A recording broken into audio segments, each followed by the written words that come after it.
कागभूषण जी ने गरुड़ जी से कहा कि गरुड़ जी, एक बार मुझे मानुष जीवन प्राप्त था और मेरी 20 वर्ष की आयु थी। उस समय एक भयंकर अकाल गिर गया, दुर्भिक्ष, जिसमें मेरा पूरा परिवार, माता पिता, 2 भाई बहन और थे, वो सभी मृत्यु को प्राप्त हो गए। मैं 20 वर्ष की आयु था, माता पिता वृद्ध थे, भाई बहन छोटी आयु के थे। वो उस भूख को सहन नहीं कर सके। उनकी मृत्यु के उपरांत आसपास के क्षेत्र में भी बुरा हाल था, लाखों लोग मर गए थे। उस क्षेत्र को छोड़कर मैं अवंतिका नगरी में चला गया। वहाँ दुर्भिक्ष नहीं था, पेट भर रोटी खाई, भोजन पाया। लेकिन मेरी आत्मा में एक ऐसी प्रेरणा हुई, दुख हुआ कि ये क्या जीवन है। मेरे पिताजी का भरा पूरा परिवार उजड़ गया, ये क्या जीवन है, ये कैसा यहाँ लोक है। तो फिर बताता है कि उस जन्म से पहले मैंने असंख्यों जन्म प्राप्त हुए। अब दिव्य दृष्टि खुल जाने के बाद वो अपनी पिछली हिस्ट्री याद आई उसको। जब वो भक्ति पर लगा, उसके बाद गरुड़ जी को बता रहा है कि उससे पहले मैंने असंख्यों मानुष जीवन नाश कर दिए थे और मैंने भक्ति कभी करी ही नहीं। अब वो अकाल गिरा, मेरे माता पिता मर गए, भाई मर गए, कुटुंब नाश हुआ। अवंतिका नगरी में एक पंडित जी शिव मंदिर में कथा कर रहा था और कथा के बाद वो भोजन करते थे। मैं भोजन खाने के उद्देश्य से उन श्रोताओं में बैठ गया। मैंने कोई सत्संग से कोई लेना देना नहीं था। सभी उठकर चले गए, मैं बैठा रहा। पंडित जी ने पूछा, बेटा क्या बात है? मैंने अपना सारा दुख बताया। उसने मुझे एज ए अपना सन, बेटे की तरह प्यार किया पंडित जी ने, पुजारी ने, और कहा, बेटा ये संसार तो दुख का घर है, आप यहाँ रहो, यहाँ भोजन पाओ और बेटा यहाँ मंदिर में सेवा करो, सत्संग सुनो, दीक्षा ले लो। मैंने उसकी सारी बात मान ली, वहाँ सेवा भी करने लग गया। लेकिन दीक्षा वाली बात मेरे समझ में नहीं आई। 6 महीने तक वो कथा सुनाते रहे, मनुष्य जीवन के उद्देश्य को बताते रहे। मेरा कति घर नहीं करी, जू नहीं रहेंगी। मेरे इतने पाप बढ़े हुए थे क्योंकि मेरे अंदर भक्ति कभी बीज पड़ा नहीं था। 6 महीने के बाद मैंने कथा तो सीख ली जो गुरु बताया करते थे। मैं युवा था, गुरु जी वृद्ध हो गए थे। मैं श्रोताओं को गुरु जी की अब्सेंस में, अनुपस्थिति में वो कथाएं सुनाने लग गया। सुरीली आवाज़ थी, युवा शरीर था। श्रोता मुझे मेरी बड़ी प्रशंसा करने लगे कि क्या बात भाई, आप तो बड़ा गुरु जी से भी बढ़िया सत्संग सुनाते हो, वाह भाई वाह, आपकी तो बड़ी प्यारी आवाज़ है। इस जीव को बहुत प्रकार से ये हानि होती है, वो फाउल पॉइंट भी आपके रूबरू किए जाते हैं ताकि आप फिर से गलती ना कर जाओ, इसलिए ये कथाएं सुनाई जाती हैं। अब उन श्रोताओं की प्रशंसा से मेरे अंदर हवा भर गई, मैं अभिमानी हो गया, अहंकार बढ़ गया। एक दिन गुरुजी आए, मंदिर में पूजा के उद्देश्य से बाहर से आए और मैं श्रोताओं के बीच में बैठा था, प्रशंसा सुन रहा था। मैंने गुरुजी को बैठे बैठे ही दर्शन कर लिए, प्रणाम भी नहीं करा, बस यूँ देख लिया। जबकि गुरुजी को खड़ा होके मैं खड़ा नहीं हुआ। मान बढ़ाई का मारा कि मेरी बेइज्जती हो जाएगी जब मैं खड़ा हो गया था, क्योंकि प्रशंसक सामने बैठे थे। अब गुरुजी को कोई ध्यान नहीं था, उसको तो कोई मतलब लेना देना ही नहीं होता। नियम बता दिए, जो पालन करेगा सफल होगा, जो तोड़ेगा खंडित करेगा वो दंडित होगा।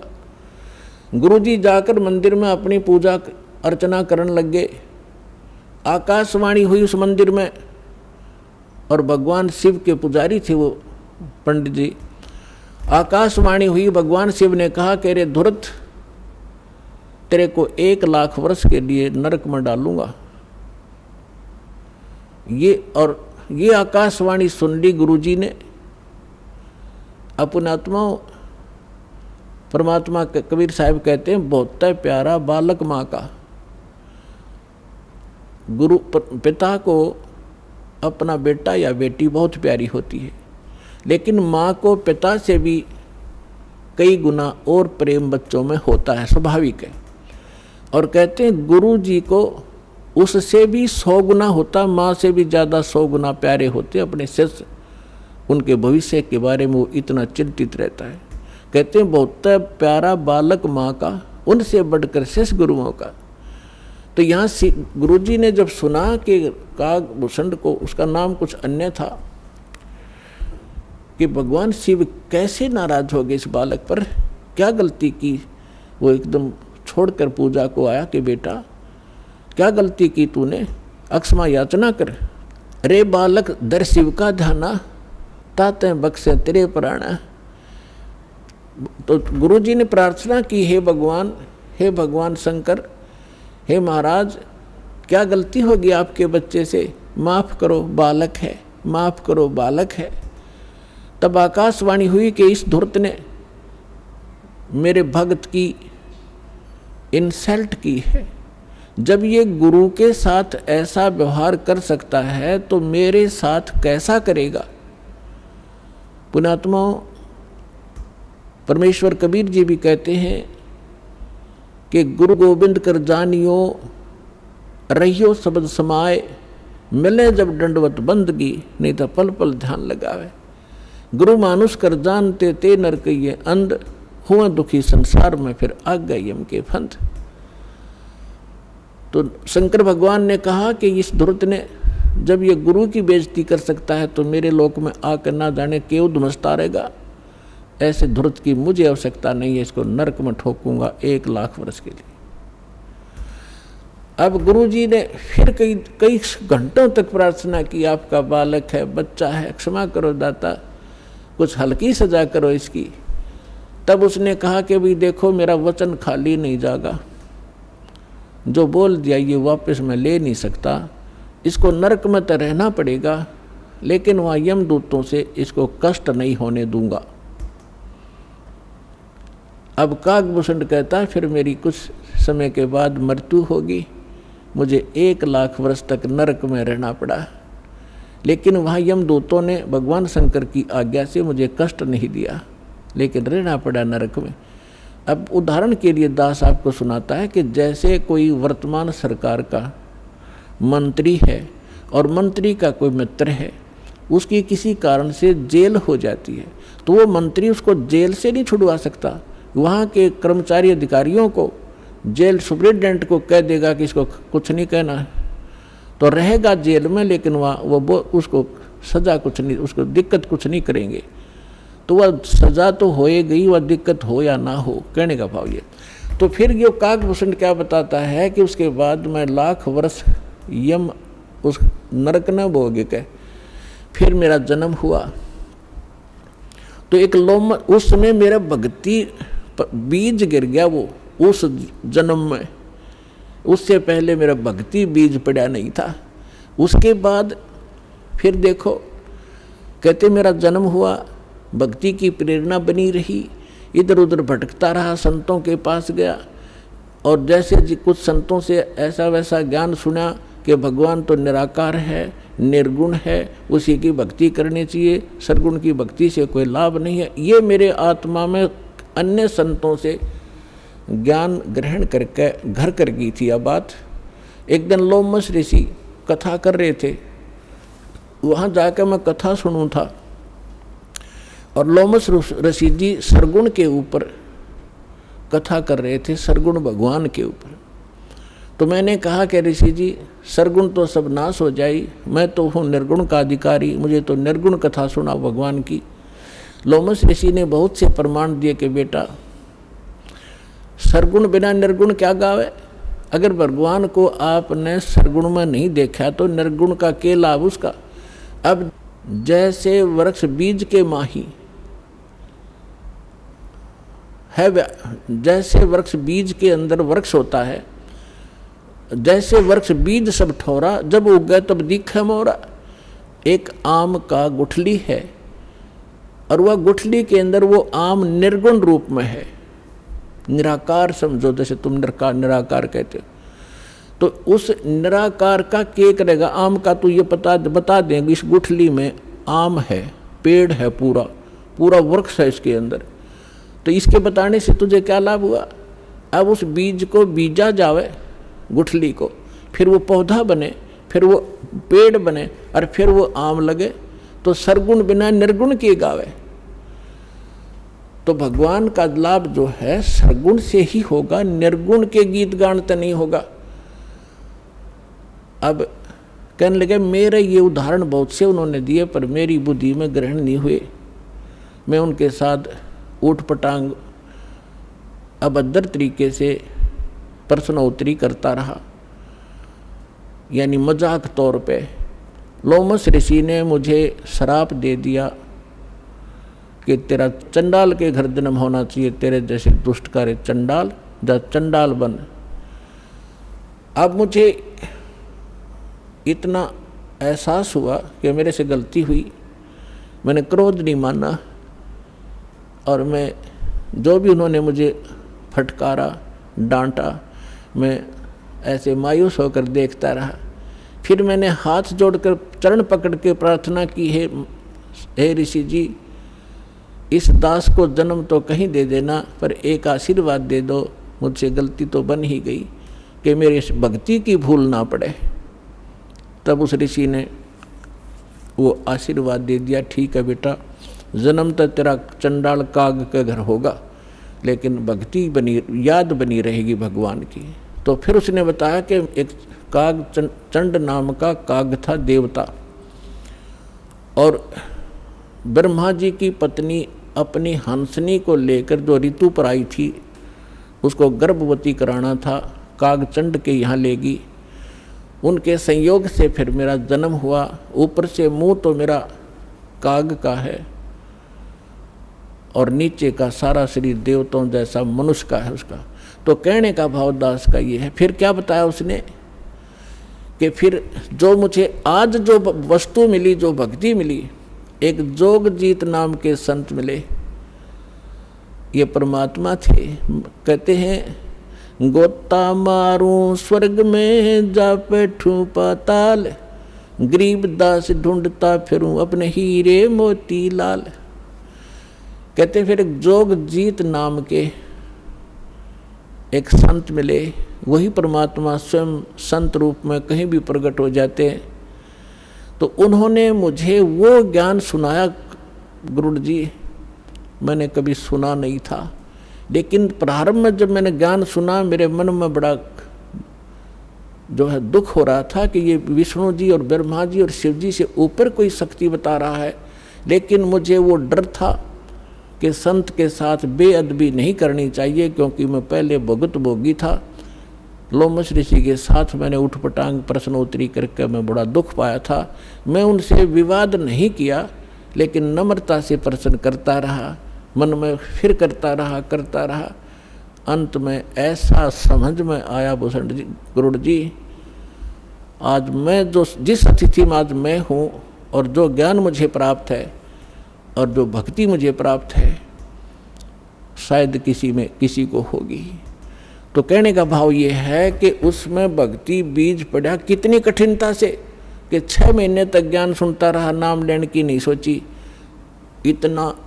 इतना अंदर हमारे जो पाप कर्म घर कर चुके होते हैं, जो जिन्होंने किसी जन्म में भक्ति ना की हो। और फिर भक्ति की शुरुआत हुई, और परमात्मा ने उस आत्मा को अपनी शरण में लेने के लिए सारी क्रिया की। लोमस ऋषि से पहले उसको इतना डरवा दिया, यदि उस समय लोमस ऋषि कागभूषण को वो श्राप नहीं देता, वो डर उसके दिल में ना होता, तो परमात्मा का ज्ञान तो पुण्यात्माओं वो कभी नहीं सुन सकता था।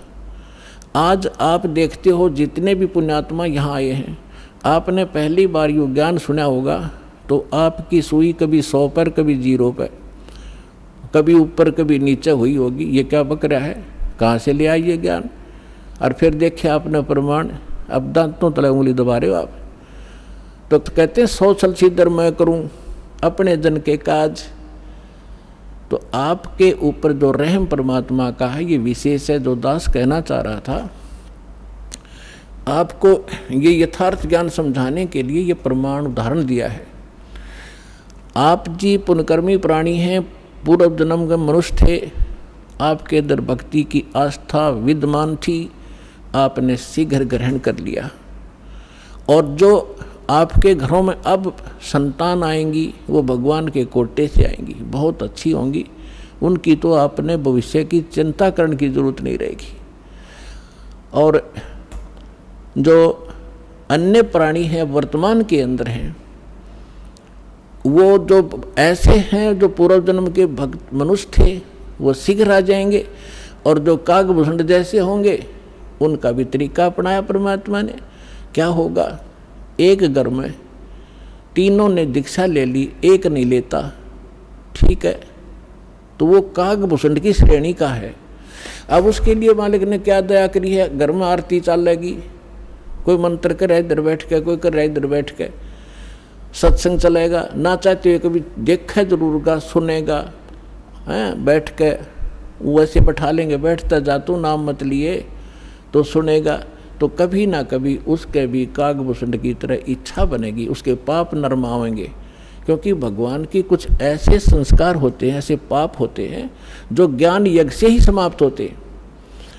अब कुछ ऐसे पाप होते हैं जो प्रणाम यज्ञ से समाप्त होते हैं। जैसे कपड़ा मैला हो गया, सिंपली कोई धूल मिट्टी लगी है झड़का दिया, निर्मल हुआ।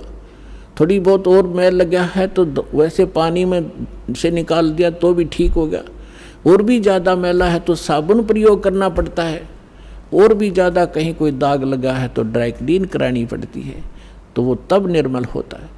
हमारे युगों युगों के अंतःकरण के अंदर बड़े धब्बे लगे हुए हैं, अंतःकरण में हमारे पाप जमा हैं, तो उन पापों के नाश के लिए ये सब प्रक्रिया आपकी यहाँ कराई जाती है।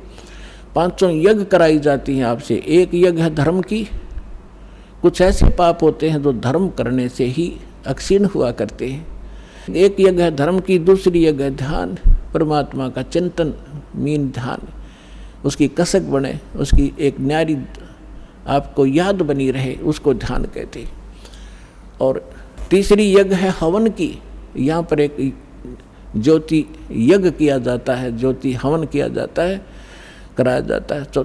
तीसरी यज्ञ हवन की, चौथी यज्ञ प्रणाम, दंडवत प्रणाम कराया जाता है, जिससे अहंकार नाश होता है और कुछ पाप इस प्रणाम यज्ञ से ही नाश होते। और 5वीं यज्ञ है ज्ञान की। इस ज्ञान के सुनने से, कथाओं के सुनने से भी आपके बहुत से पाप अक्षीण होते हैं। अब जिस व्यक्ति को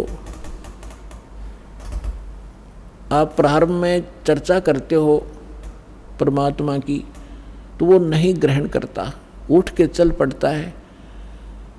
कबीर साहब कहते हैं, कबीर पिछले पाप से हरि चर्चा ना सुआवे, और कै ऊँगे कै उठ चले ना और बात चलावे। जैसे किसी कर्महीन प्राणी से, संस्कारहीन प्राणी से आप भगवान की चर्चा करने लगते हो, और वो आपका विशेष मित्र भी हो, विशेष नाती भी हो। अब जो ऐसा वैसा व्यक्ति होगा तो 2 बात सुनते ही उठकर चला जाएगा, ठीक है मैं फिर आऊँगा, मुझे काम जरूरी है, क्योंकि उसको वो अच्छा नहीं लग रहा, उसको सुहा नहीं रही। और कोई ऐसा मित्र होगा कि उठ नहीं सकता तो नींद आने लग जाएगी, लटके लेगा थोड़ी देर में।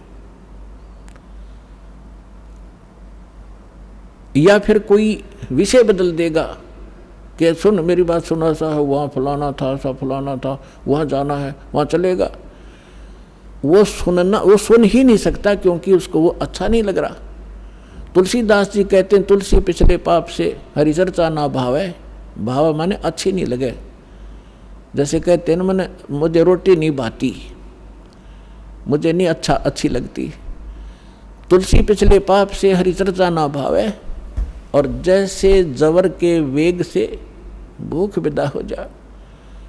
अब जिस व्यक्ति को बुखार हो गया हो, जवर हो जा, मलेरिया, तो उसको कोई भी पदार्थ है वो कड़वा लगता है, महसूस होता है। जैसे रोटी खाएगा, एक टूक एक ग्रास नहीं खा सकता, वो कड़वा लगता है, थूकने को दिल करता है। ना काजू खा सकता, ना किशमिश खा सकता, मनुक्खा दाग को भी कड़वी बताता है। अपने आत्माओं ना मनुखा दाग कड़वी है, ना वो भोजन कड़वा है, ना खीर कड़वी है। कड़वा क्या है कि उसके बुखार ने, जवर ने, टेम्परेचर ने उसके शरीर की व्यवस्था इतनी बिगाड़ दी कि उसको मीठी वस्तु भी कड़वी लग रही है। अब उसका ट्रीटमेंट क्या है, उसका विकल्प क्या है कि उस मलेरिया बुखार को नरम करना पड़ेगा। बुखार उतरे बिना वस्तु स्वादिष्ट लगे नहीं। अब रोटी कड़वी लग रही है, मनुखा दाख कड़वी लग रही है, तो उसका ट्रीटमेंट क्या है?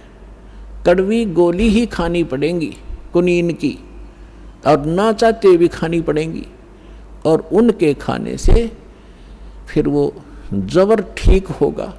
जब जबर उतर जाएगा और फिर देखना सूखी रोटी सब्जी छोड़ भूख लगेगी। जब घर वाले कहें सब्जी बना दो ना, रोटी दे फटाफट, सब्जी तो फिर देखूंगा। और पहले सब कुछ आगे रख देते थे तो भी खाने को दिल नहीं करता था। ठीक इसी प्रकार जो प्रथम बार जिसके ऊपर परमात्मा रजा बख्शते हैं किसी भी कारण से, किसी के माध्यम से सत्संग सुनाने की, तो वो ऐसा व्यक्ति जिसके पिछले पाप कर्म घने बढ़े हुए हैं, तो उसकी आत्मा के अंदर उस जबर के कारण उस मीठी वस्तु परमात्मा की चर्चा ग्रहण करने का वो व्यवस्था नहीं है, वो खराब हो चुकी है। तो उसके लिए क्या तरीका है कि ना अच्छी लगे तो भी सत्संग में बैठा रहे और सुनता ही रहे, जैसे कैसे भी सुनता रहे, चाहे अच्छी लगो या ना लगो। तो उस परमात्मा के वचन में, परमात्मा की वाणी में इतनी शक्ति है कि वो ना सुने, चाहे वहाँ वैसे बैठा रहे, और चाहे वो सो भी जा, जहाँ आरती चल रही हो, बाल जैसे कोई लेट गया, नींद आ गई, चलो लेट जा, सत्संग चल रहा है तो बैठ गया, बैठा रहे, चाहे कुछ भी सोचता रहे, ना सुने, चाहे दूसरे कमरे में बैठ जाए लेकिन कानों में ये सुनती हो, तो वहाँ भी असर करेगी ये वाणी। उसके शरीर के पाप को, अंतःकरण के वो पाप कट जाएंगे जो ज्ञान यज्ञ से कटने होते हैं। अब जैसे एक पहले क्या होता था, सभी उपचार आध्यात्मिक तरीके से होते थे। वो भक्ति तो उनके पास थी नहीं, साधु संतों के पास। जनता में खाना रोटी प्राप्त करने के लिए वो क्या करते थे, कोई जंतर मंत्र सिद्ध कर लेते थे। कोई तो सर्प का जहर उतारने का मंत्र सिद्ध कर लिया, किसी ने बिच्छू आदि का जो जहर विष उतारने का मंत्र सिद्ध कर लिया, किसी ने कोई जाड़ जोड़ झाड़न का मंत्र सिद्ध कर लिया। ये कोई मोक्ष मार्ग तो नहीं था उनके पास, पर ऐसे सिद्धि कर लेते थे। तो जैसे एक सर्प का विष उतारने वाला व्यक्ति एक मंत्र सिद्ध कर लेता है, और जिसको सर्प ने डस रखा है वो अचेत पड़ा है, बेहोश पड़ा है, और वो जो सर्प का विष उतारने वाला व्यक्ति एक मंत्र बुदबुदाता है, बोलता है, वो अचेत व्यक्ति ना उसको सुन पा रहा है ना समझ पा रहा है, और तो भी वो अपना काम कर रहा है, उसके विष को उतार देता है, वो व्यक्ति सचेत हो जाता है, उसका जीवन दान हो जाता है। ठीक इसी प्रकार परमेश्वर की जो अमर वाणी है कबीर साहब और गरीबदास जी की, और उन महापुरुषों की जिनको भगवान मिले हैं, उनकी वाणी स्वसिद्ध होती है, उसको सिद्धि करने की आवश्यकता नहीं होती। और उस वाणी का उच्चारण जहाँ भी हो रहा हो, वहाँ चींटी पर भी, पशु पक्षियों पर भी, पेड़ पौधों पर भी उनका असर हो रहा है। वो दूसरी बात है कि उनके वो धीरे धीरे असर होगा, पेड़ पौधों पर बहुत देर में होगा, पशु पक्षियों पर उनसे शीघ्र होगा, और मनुष्य पर पशु पक्षियों से भी शीघ्र होगा उसका। और उसके बाद फिर वो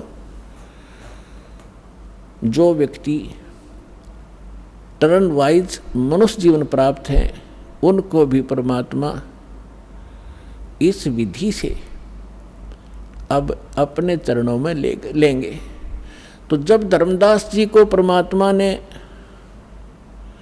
कहा कि भाई अभी ये मूल मंत्र और मूल ज्ञान, ये सार नाम अपने परिवार को भी मत बताना। अब धर्मदास जी को चिंता बनी। धर्मदास जी ने कहा, चिंता बनी कि हे भगवान, मेरे को आपने 42 वंश का आशीर्वाद दे दिया। क्योंकि धर्मदास जी एक अच्छी आत्मा थे, लेकिन संसार के व्यवहार में वो घनाग्रस्त था। पहले उनको एक पुत्र था नारायण दास, और नारायण दास निकम्मा था, काल का दूत था। उसने परमात्मा के ज्ञान को ग्रहण नहीं किया, एक भी वचन सुना नहीं, उठकर चला जाता था। तो धर्मदास जी को ये चिंता बनी, परमात्मा ने बताया। धर्मदास जी ने कहा कि भगवान आप तो समर्थ हैं, मेरे पुत्र को शरण में ले लो, इकलौता पुत्र है, काल के हाथों चढ़ जाएगा, इसका जीवन नाश हो जाएगा। तो परमात्मा ने कहा, धर्मदास ये खुद ही काल का दूत है, तेरे घर पर भेज दिया। क्योंकि काल को पता था आप एक अच्छी आत्मा हो, और अच्छी आत्मा के घर पर एक आधा यो ऐसा व्यक्ति कोई कारण बनाकर काल भेज ही देता है। तो परमात्मा ने लास्ट में अपनी दिव्य दृष्टि देकर धर्मदास जी को उसके पुत्र नारायण दास की वास्तविकता दिखा दी। विकराल चेहरा, लंबे लंबे दांत, ओछा माथा।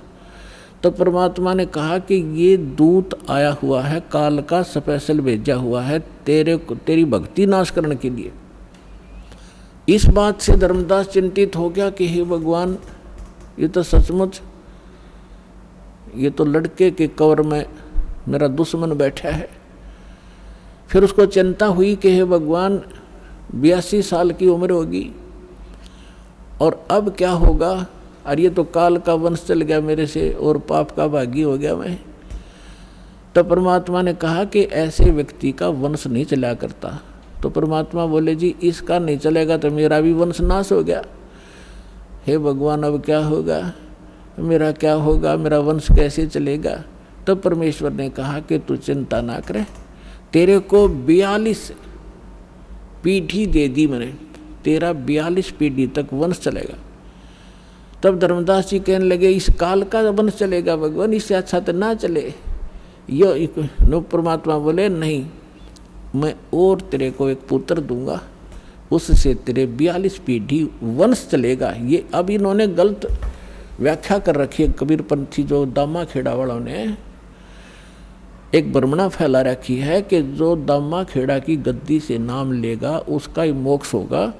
कबीर साहब ने 42 पीढ़ी को आशीर्वाद दे रखा है, 42 पीढ़ी को नाम देने का आशीर्वाद नहीं दे रखा। धर्मदास की चिंता मिटाने के लिए ये कहा था कि तेरे को 42 पीढ़ी का वंश दे दिया, तेरा वंश चलेगा और मोक्ष उसका होगा जो सद्भक्ति करेगा और पूरे संत जो मेरे अधिकारी संत से लेगा।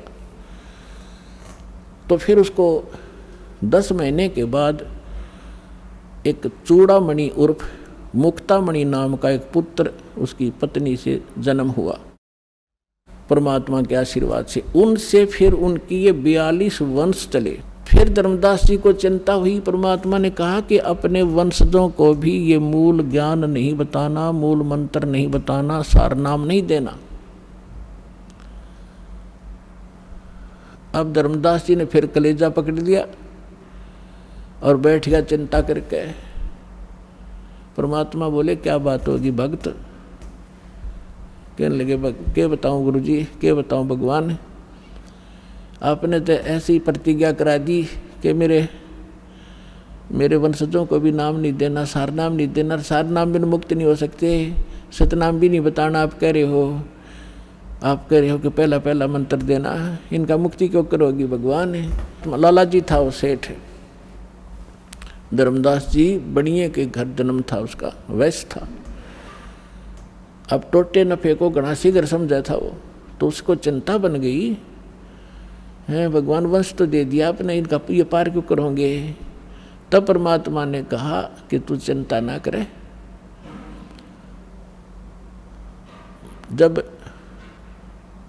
कलयुग के अंदर आगे चल के धर्मदास एक भक्ति समय आवेगा और उस समय सभी पार होंगे और मैं फिर आऊँगा और तेरे वंशजों को जो मंत्र दे दिया और ये मेरी वाणी पढ़ते रहेंगे ज्ञान यज्ञ, इससे भी मानव शरीर प्राप्त हो जाते हैं, लेकिन मोक्ष नहीं होगा। तो आप ये प्रथम मंत्र अपने वंशजों को, तेरे वंशजों को प्रथम मंत्र देंगे और ये वाणी मेरी वाणी का पाठ करते रहेंगे, इससे इनको मानव शरीर प्राप्त होते रहेंगे। तब धर्मदास जी ने कहा जी फिर मानव शरीर का क्या बनेगा, जब सार नाम नहीं मिला, सतनाम नहीं मिला था, तो ज्ञान से परिचित हो चुका था वो। तब परमात्मा ने कहा कि आगे चल के जब ये भक्ति योग शुरू होगा तब मैं फिर आऊंगा और फिर तो सारी सृष्टि को पार करूंगा, तेरे बच्चे भी पार होंगे, तेरे वंशज भी पार होंगे। अब क्या बता रहे परमात्मा के धर्मदास, एक बार मेरा और इस काल का, यहाँ के किस ब्रह्मांड के मालिक ब्रह्म का एक संवाद हुआ था। इसने मुझसे प्रतिज्ञा करा ली थी कि 3 युगों में जीव थोड़े ले जाना और चौथे युग में आप कितने ही जीव मुक्त करा लेना। तो मैंने इसको तथावस्तु कर दी थी, ठीक है जो तू कह रहा है वो मुझे स्वीकार है। तो फिर क्या बताया परमात्मा ने कहा कि फिर मैंने उससे कहा था कि जब चौथा युग, जब कलयुग आई तब हम अपना अंश पठाई। जब चौथा युग कलयुग आवेगा, उस कलयुग के जो बीचली पीढ़ी होगी, बीचली पीढ़ी का समय बताया है परमात्मा ने कि कब ये भक्ति स्टार्ट होगी। बीचली पीढ़ी कहाँ से स्टार्ट होगी, जब कलयुग बीते 5500 पाचा, तब ये वचन मेरा होगा साचा। तो कलयुग जो है, जो 5505 कलयुग कब बीता है, सन 1997 से। और 1997 में इस दास को परमेश्वर कबीर जी प्राप्त मिले थे। उन्होंने कहा था कि अब ये सारनाम और सतनाम बेटा सार्वजनिक कर देना, मैं तेरे साथ रहूँगा, पूरा विश्व हमारे साथ होगा, सबका कल्याण करेंगे।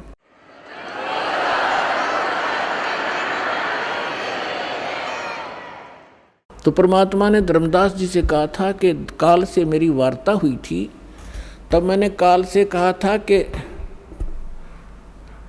विनती तोर मान में लीनी, कि जो तूने विनती की है काल के 3 युगों में जीव ना ले जाना, चौथे युग में 3 युगों में थोड़े जीव ले जाना, चौथा युग जब कलयुग आवे तब शरण जीव बहु जावे, ऐसा वचन हर मोय दीजे, तब गमन संसार ही की जाए।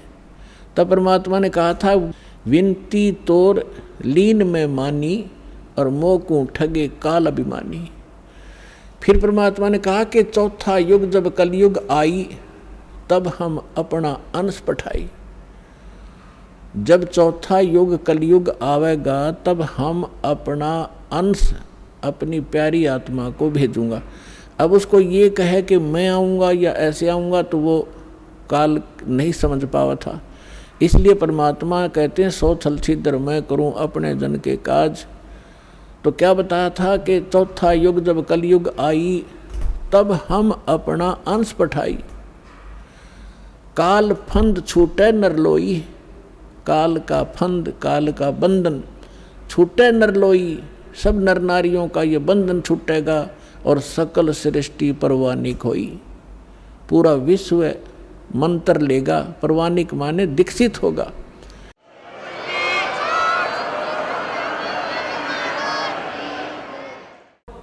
काल फंद छूटे नर लोई, सकल सृष्टि परवानिक होई। और घर घर देखिए बोध विचारा, और सत नाम सब ठोर उचारा। पुण्यात्माओं, यहाँ पर आप देखोगे परमात्मा कबीर जी की महिमा और लीला, एक समर्थ के काम आप देखोगे। अभी तो आप बच्चे हो, फिर हिसाब लगाने लगोगे कि सचमुच ऐसा काम भगवान बिन हो सकता है। आपने गांव में, नगर में, शहर में आज तक कभी कोई पुस्तक बेचने वाला देखा था? परमात्मा के बच्चों के अतिरिक्त कोई प्याज बेच दे, कोई हरी मिर्च बेचता देखा होगा, कोई टिंडे बेचनिया भी मिल रहा होगा, पुस्तक बेचनिया नहीं मिल रहा। बेचना नहीं है, ये तो वैसे एक परमार्थ के रूप में सेवा कर रहे हैं, बेचते नहीं है। इस पुस्तक की कीमत नहीं बता सकते, लेकिन गांव-गांव में ये भेज रहे हैं, तो परमात्मा का आदेश है ये, और लेने वालों की कमी नहीं। परमात्मा के बच्चों को प्रेरणा भी परमात्मा ही करता है कि देखेंगे पढ़कर इसमें क्या लिखा है। एक बार पढ़ ली तो फिर उसमें तो सब कुछ लिखा है, फिर तो सतलोक आश्रम बरवाला जिला हिसारा का रुकेगी वो आत्मा, जो पुस्तक न पढ़ लेगी तो ज्ञान गंगा ने।